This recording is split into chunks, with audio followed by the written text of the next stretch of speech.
Good evening, everybody. My name is Neil Constantino. This is Aviation 360 for Discussion Board 6.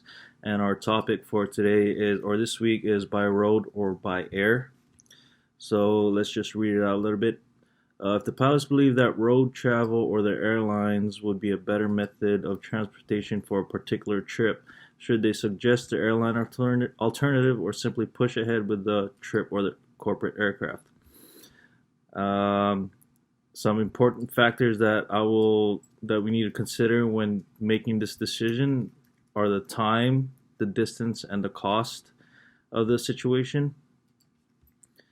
So let's look at driving. Let's look at some pros and cons for driving. So the pros for driving are it's going to be less expensive. You can definitely carry more cargo. Some cons are statistically speaking, driving is more dangerous than flying. You'd have to deal with traffic like this photo here. It's LA traffic. Nobody wants to deal with that. We have to pay for the fuel or the rent of the vehicle that we're going to be using, and it'll just take a lot of time to travel through a great distance. But one example of why driving would be better than using the airline travel or using the corporate aircraft is if we need to, or if the company needs to travel some workers to the site and they're not in a bit of a time crunch, they can take their time.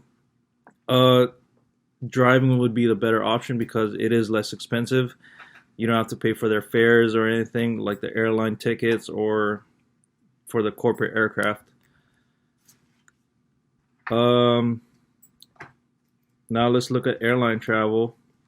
So let's look at the pros and cons of the airline travel. So the pros are airlines, they can definitely go long distances. You save a lot of time using the airlines. It's safer than driving.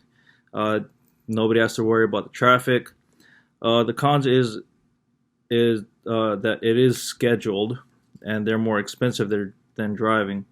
So one example for using airline travel than driving is if the CEO or the COO or a great amount of people need to travel long distances, then the using the airlines would be a better option.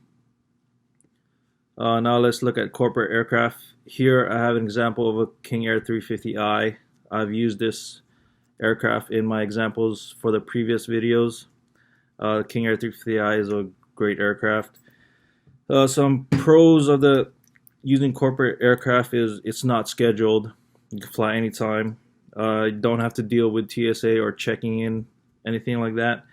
The cons is can't go as fast depending on the airplane that you use. So a King Air 350i can't go faster than a Boeing 737 or an airline jet.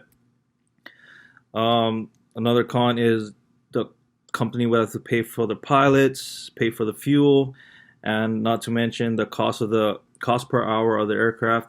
So if we look here at the Excel sheet that I pulled up, if you look at the estimated cost per hour, it's $1,751 per hour to maintain the King Air 350i.